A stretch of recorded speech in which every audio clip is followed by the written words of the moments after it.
The Battery Buzz podcast is brought to you by H.B. Fuller Company. H.B. Fuller is one of the battery industry's leading suppliers of adhesive, encapsulant, coatings, and sealants for the EV and battery industry.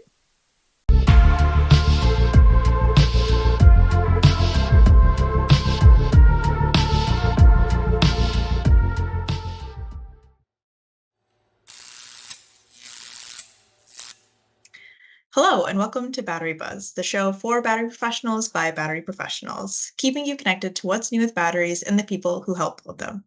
Your battery specials hosts today, Elizabeth Canaz and me, Jermaine Maria Selvaraj. We are back for a new episode, so let's get started. I want to thank everyone for joining us. This week, we're super excited. We're welcoming our special guest, Jon Williams, CEO of Viridi Parente. And we're looking forward to a great discussion with Jon about energy storage solutions. So Jon, it's great to have you on the podcast today. Welcome. Am I supposed to talk about batteries? Is that why I'm here? Yes. We can talk about Buffalo, anything you like. Well, listen, thank you for having me. It should be a lot of fun, and I'm looking forward to it. Yeah, so Jon is the CEO of Viridi Parente, a point-of-use energy technology company that is revolutionizing the way energy is stored and used, leading the way to a zero-carbon energy future. So as the CEO of Viridi, Jon's visionary leadership and innovative strategies were recognized on a national level, where he was named the EV New York Entrepreneur of the Year in 2024.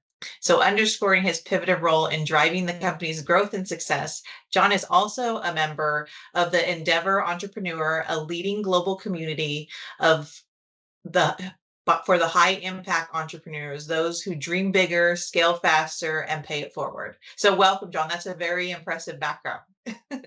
Sounds like a very impressive person. I would like to meet him. So tell us a little bit how you started on this journey. Yeah, so I'm not a battery, or I'm not a chemist or an electrical engineer, or I don't really have the typical background of a battery professional. I've owned a lot of businesses and a lot of companies, and I've developed a lot of projects throughout my career, and most of the companies I've built and developed, I still own. The battery development came about really almost 12 years ago, and it was just really a business question. And I couldn't understand why nearly all battery engineering, design, development, R&D was going into passenger vehicles. We were trying to make a car go farther so people didn't have range anxiety, and they would be comfortable driving an electric as opposed to an ICE engine. But when you look at the economy in a macro perspective, 3% of our GDP are passenger vehicles. So if we electrified every car on the road and we got rid of range anxiety across the board, universally, we would have impacted 3% of our GDP. Now, that 3% has a disproportionate amount of fuel that it uses, but it's still only 3% of the GDP. The question was, why can't we use that technology in the other 97% of our economy? And that question really came back to energy density and safety. And you have to flip those two words, because it's really safety and then it's energy density. So we use lead acid today, which is it's a manageable technology, and we can make it safe. The problem is it has no energy density, and you can't realistically build a building next to a building to have enough battery to power the building. Right? We can't double the size of our structures in order to have batteries. So our question and our business proposition was, can we take the existing chemistries that are in the market today that are really energy dense, have great cycle life, flexibility, temperature range, all the attributes that we want in a storage chemistry, and solve for that one issue of thermal runaway? Because when you have thermal runaway and it propagates, you get a significant release of energy that you really can't control. And we see this emerging more in our markets because batteries are becoming more prevalent. And as we get more batteries into our system, the probability of failure occurs more often. It's the same probability, but If you have 10,000 packs in the market and it's a 1 in 10,000 probability, that means once a year you might have a failure. But when you have 1,000,000 packs in the system, it means once a month you're going to have a failure. And that's what's happening as we're scaling this technology into the market. This thermal runaway issue and propagation is becoming the gating concern that's slowing down the application of the technology. So Viridi's entire business premise was, can we solve for that? And that's what we set out to do 12 years ago. So Yeah, that's definitely, we see the same thing in the market, and that's why we set out HB Fuller, is to create products that enable battery manufacturers to make safer batteries. And so we're continually innovating, trying to stay ahead of that with the higher energy density. We have it creates challenges in our materials where there's certain attributes that we need to instill in that material to make it function as we move forward with more advanced technology. So we definitely are on the forefront of safety. So that's what we did, right? So 12 years ago, we started off on that. And as I brought battery professionals into the organizations, and, we have PhD from MIT in electrical engineering, got a PhD in physics from Colorado University in Boulder. So there's a lot of really smart people and much more credentialed than I am. They all said to me initially, well, the only problem is, impact. I said, what do you mean by impact? They go, well, when something hits a pack and it causes a cell to compress, you get thermal runaway, and it happens in an uncontrolled way and it propagates. I go, well, we can fix that. And they're like, well, what are you going to do? I said, just make the pack out of heavy material. They said, well, you can't make it heavy. And I said, well, why can't I make it heavy? And they said, because it has to be lightweight. Well, I said, no, it doesn't. I said, if I'm going to pick it up with a fork truck and put it in a building, it can be as heavy as I want. They're like, well, I guess it can, right? Because it doesn't move. I said, yeah, it doesn't move. Okay. So we started designing pack systems for construction equipment, right? For mobile kind of compact construction equipment. And it was always just a demonstration case to prove out the physical integrity of the pack. So can the pack take a hit? Can you drop it off a fork truck? Can it survive the rigors of a construction environment? And if it can survive physically the rigors of a construction environment, it's likely very safe inside of a building, right? So if you can drop it off of a lowboy on its way to a job site and nothing happens, chances are it won't incur that same abuse in a building application. So we spent 3 or 4 years building machines and putting them in the field, and we've accumulated millions of hours of runtime, and those pack systems have been incredibly resilient in the field. But once we solve for the physical challenges that a pack can encounter over the course of a 20-year life, we were still left with thermal runaway. And you can't solve it chemically, because if you solve it chemically, you're using a different chemistry, and that doesn't give you the energy density. So I think we took a similar path to what Fuller does, is we said, okay, can we mechanically, with material science, control the energy that comes off of a single cell in a thermal failure and prevent that energy from cascading into the next cell? And can we do that and still maintain energy density so that, we're not going towards LFP or lead acid? And the answer to that was yes, right? It took us a lot. According to the DOE, we've destroyed more packs than any other organization in the world. Wow. So we've destroyed close to $6 million worth of cell inventory on site here. So at a $1.20 a cell, that's a lot of cells. Yeah. And we've done that in different configurations and different pack sizes, in different temperatures and humidities and everything else. And what it led us to was a combination of materials to control the transfer of heat. And you met JP on site recently, and JP was kind of the one leading this. Him and Phil Parton, along with JR Lina. We were able to solve for the transfer of heat. We were able to solve for particulate that comes off the cell and tries to, go into the next cell and light it off. The biggest challenge we had was the sound wave. So when you're in an enclosed pack, right, we're in 1/4-inch steel, it's an enclosure. When the cell lets go, you get a concussive force. And that concussive force travels in indiscriminate patterns. And occasionally, once out of 5, once out of 7, it would compress a cell not adjacent to it, and put that cell into thermal runaway. So this cell would go off. The cells around it would not heat up, but this cell would take off. And it was the sound wave. Interesting. Right? And Yeah, it took us crazy, right? It took us a while to figure it out. Like, it wasn't obvious. So when you look at our design now and you see those the spacers, that spacer plate that the components go around, what that spacer does, it creates a chimney between the modules. And there's a very specific calculation that went into that spacing. So we created enough volume inside the pack between the modules that when two cells simultaneously release, we can absorb all of the compressive force and disperse it through that spacing system.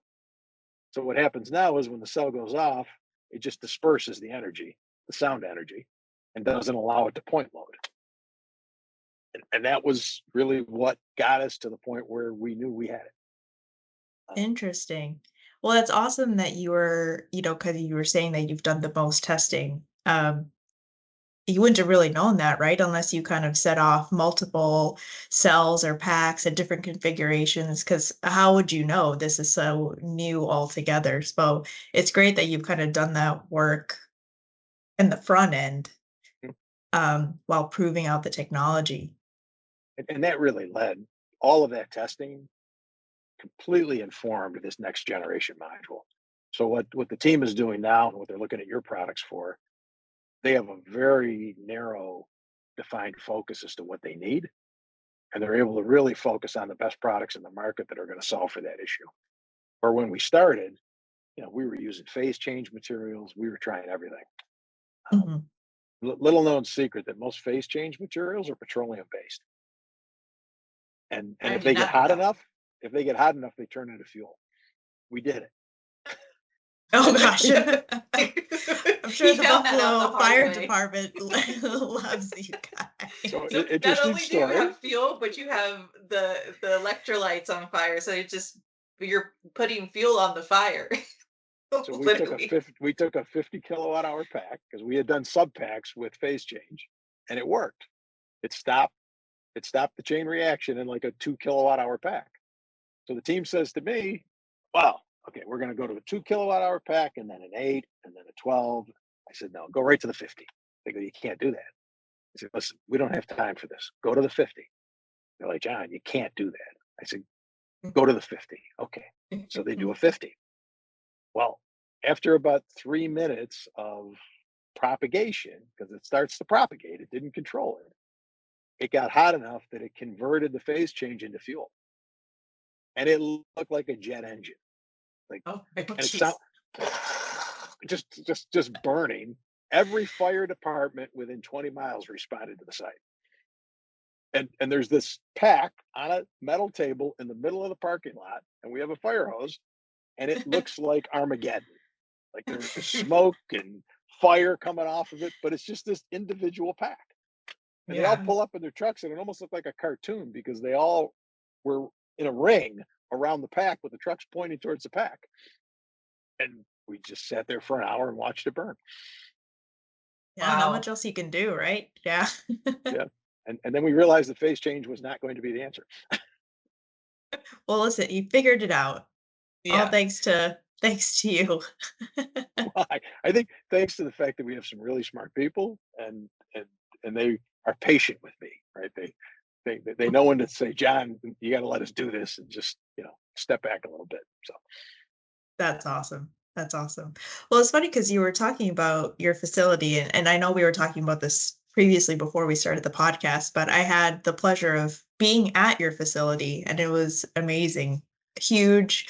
Got to see all the kind of construction equipment that, all the toys that you had there, and all your different systems. And so the facility itself is incredibly impressive. It's 160,000 square footage, right? A facility kind of in Buffalo, New York, which is awesome. And so there's this thing, how did you go from, with that facility, the 30 labor intensive hours down to the 20 minutes? Yeah, so once we had the pack design and we got it through destructive testing and destructive validation with CSA. We now had a product that we could manufacture. And the first step of that was essentially hand assembly. So we built a station assembly system where the pack would move from one station to the next, and you would do different tasks at each station. That process took 30 to 40 labor hours to assemble a pack. And that was Wow. starting with a pre-assembled module. So we brought the Oh. modules in from an outside vendor, already made, and we would stack them out. So there's 240 modules in a pack. There's 4,320 cells. Each module is 16 cells. So the 30 labor hours was with the module pre-assembled. So we would stack 240 modules and then connect them and build a pack. Today, we go from a single 18650 cell to a finished pack in 20 minutes. We make a module every 10 seconds and we make a pack every 20 minutes. Wow. And that Impressive. happened because we were able to take the hand assembly protocols. Then we brought in really good automation engineers, and they mimicked all the hand assembly with robotics. And that probably awesome. also allows you to, you have less errors, better efficiency. Just night and day, right? Night and day. Yeah. We would have rework on about 1 out of every 20 packs when it was hand assembly. Mhm. And we would have to cycle every pack fully up and down to be able to identify any anomalies in the voltage during the charge and a discharge that would tell you there was something that a fastener wasn't tightened or there wasn't a connection that was properly made. Today, it gets tested at every step. So there's full QA, QC at every assembly point. And when we come off the line, I think we're only testing about 1 in every 50 packs. And we're just doing that for quality validation. Wow, that's impressive. That's really impressive. Yeah. Well, this industry is not about R&D. And unfortunately, I think that's what it has been over the last 10 years. Today, we have to be about scale. There's no way to make an impact against fossil if you don't scale these technologies. And scale means gigawatt hours of production, not a megawatt or 10 megawatts or 5 megawatts or 50 megawatts. It's gigawatts. Yeah, I think you guys are really leading the way in that space, and congratulations. It's not easy to do. It's a hard thing to do, and it seems like you're doing it well. I think I had a full head of hair when I started.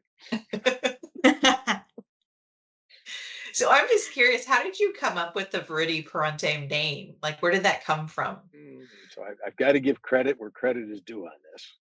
So my oldest daughter, Nora, who took Latin in high school and then went on to become a PhD in Shakespearean studies, I relentlessly harassed about her Latin studies in Shakespeare. And then when I went to start a green energy company, I turned to her and said, "Do you have any ideas for a name for a green energy company?"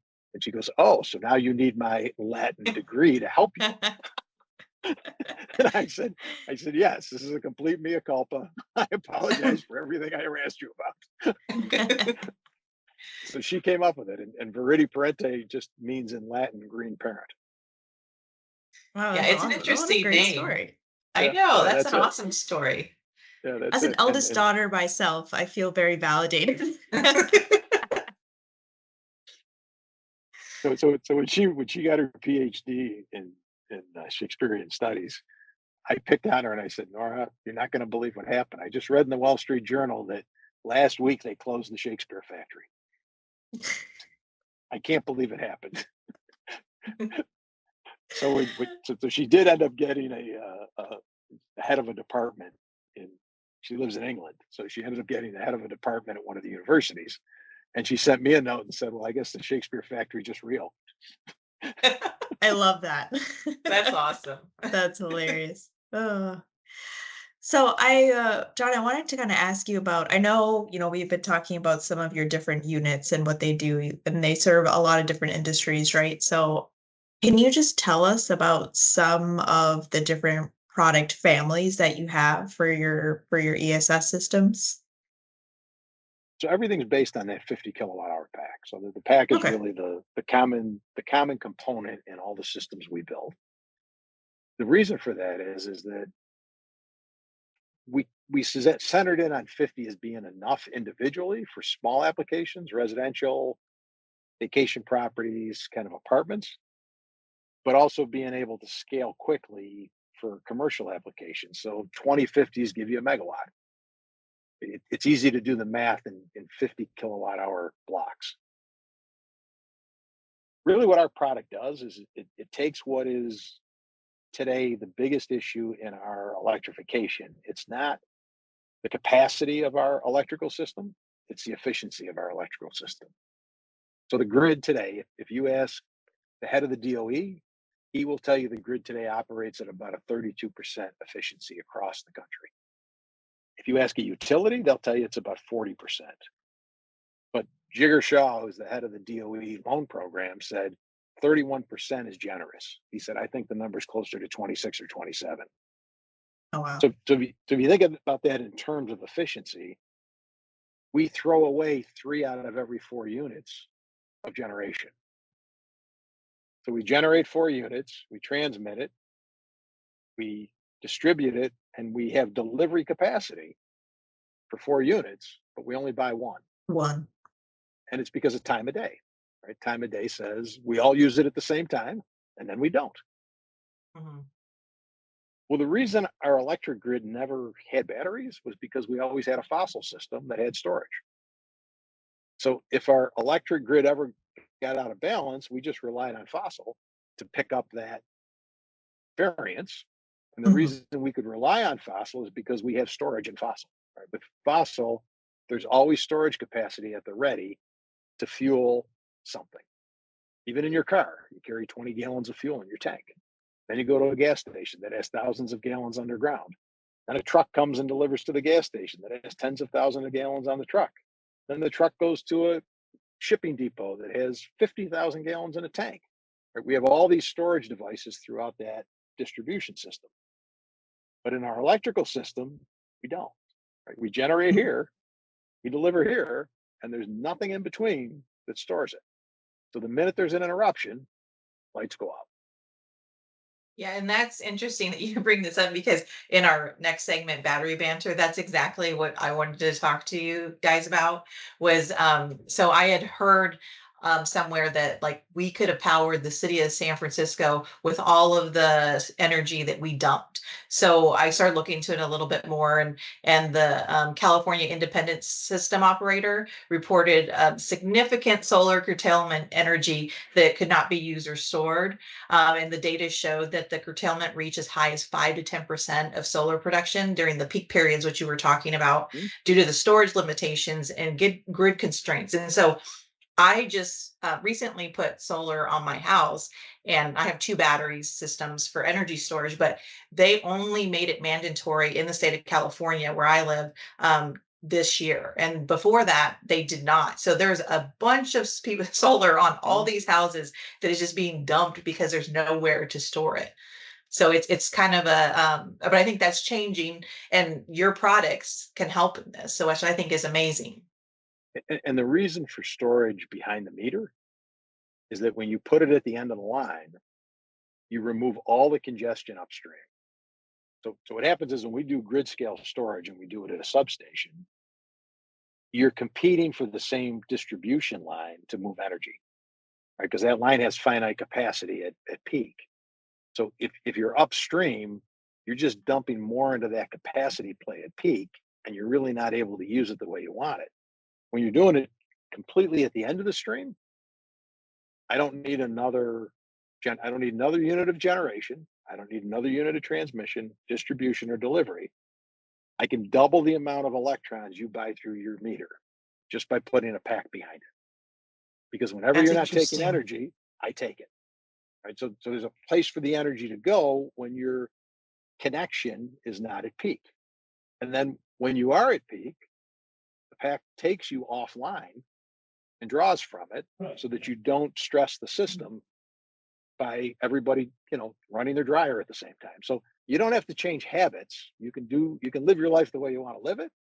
And the IoT on the pack system will change the way you draw power, and you won't know it. Right? It'll just interact with the grid. And when the grid's at capacity, it'll come offline. When the grid's not at capacity, it'll say charge. And when you need additional energy for EVs or electric devices, the pack and the grid will work together. So it's kind of like the Rosetta Stone of renewable energy, right? It translates everybody's inputs and makes it come out as an understandable and usable technology. And the IoT, obviously our IoT is very sophisticated and very capable, and it can communicate both ways. We can download software, upload software. It can communicate with the grid. It can read weather patterns. It can do anything we want it to do to anticipate and really predict where energy is going. But Elizabeth, what you just said, in upstate New York, we have the New York State Power Authority, which runs the Niagara Falls hydro facility. Mm-hmm. Last year in New York State, we curtailed more hydro energy than ever in the history of the authority. At the same time, we bought more gas peaker energy than ever in the history of the state. That's interesting. You can't spin the hydro turbines up quick. Mm-hmm. So time of day, they slow down hydro because there's no place for the energy to go. But then all of a sudden, within an hour, we get a peak because we've got all these renewable assets competing right now. And what do? It takes you 8 hours to spin up the hydro turbine. It takes you 15 minutes to spin up the gas turbine. So they go to the gas. Now, if you had gigawatt hours of storage, you could run those hydro turbines round the clock because they'd always have a place to put the energy, and you'd never run a gas turbine. Yeah, well, you should propose that to them. So here's the intro. Right? So you talk about you're both technical, so you like math, and I like math too. So I met with the NISO and NIPA at the same time, and they said, John, you're a nice guy. We like what you're doing. You're in Buffalo. Yeah. But you've got 50 kilowatt hours. We need gigawatt hours. I said, okay. And they had a whiteboard. I said, let's hypothetically do a demonstration project. They go, okay, what are you going to do? I said, there's 1 million commercial meters in New York State. And that's a fact. Like that's off of New York State's own data. They're like, yeah, we understand that. I said, okay. I said, how about if we take 10,000 buildings? They go, well, what's 10,000 buildings going to do? I said, is that a small subset for a demonstration? They go, yeah, 10,000, fine, go ahead. I said, we do 600 kilowatt hours on each building, which is the system we installed in Buffalo. And it's not a big system. It's an 8x10 room. I can do 600 kilowatt hours. They're like, okay, fine. I said, guys, that's 6 gigawatt hours. That's as much as your entire goal for storage in the state by 2030. And you can control all 6 gigawatt hours remotely through my IoT and turn it into a virtual power plant. You can curtail 6 gigawatt hours of demand in 3 seconds. That's impressive. And that's 10,000 buildings. Like, we do 100,000 buildings. Now you've got 60 gigawatt hours. Right? Yeah. So the math, when you do it at a location, the math scales very quickly, and you don't need to mow down a farm field. You don't need to disturb a piece of real estate. You don't have to hang another wire. You don't need another transformer, another pole, or another. And device. It's quiet. It's not going to disturb the neighborhood. You don't hear it. That's right. Yeah.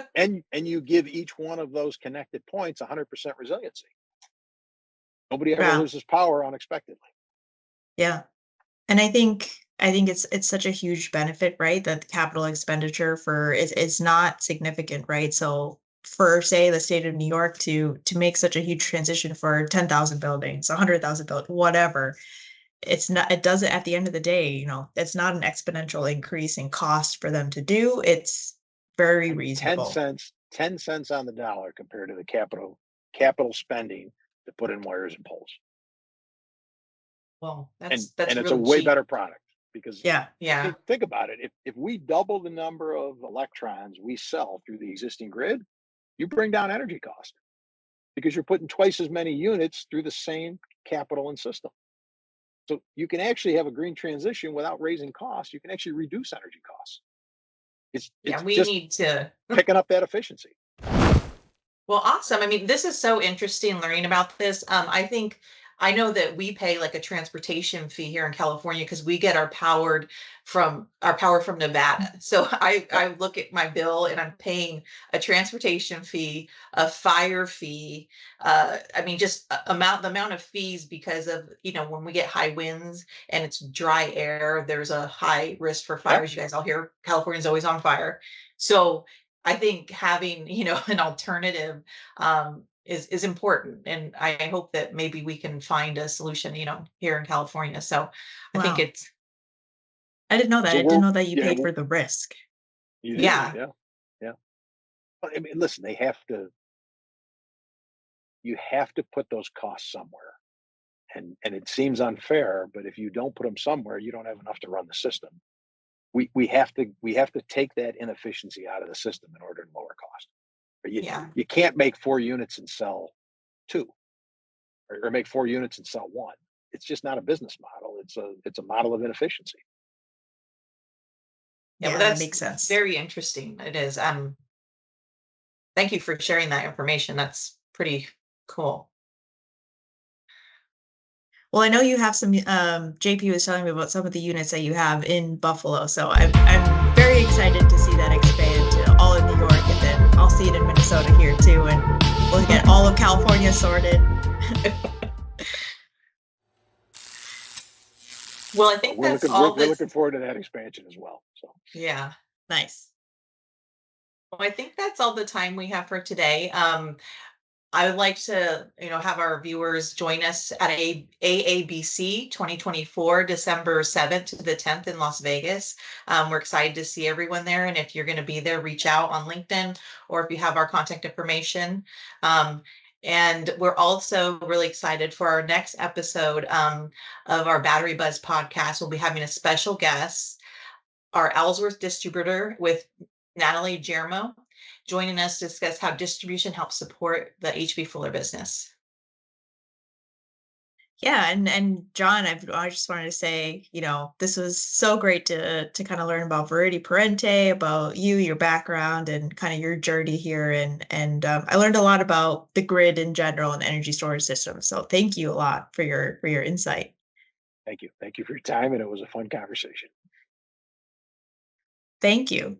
Well, that's all the time that we have for today. If you have any questions or comments on today's discussion, feel free to comment or give us any of your insights. And always, please subscribe, like, or follow, and check us out at our electric battery adhesives page on LinkedIn. So thanks, everyone.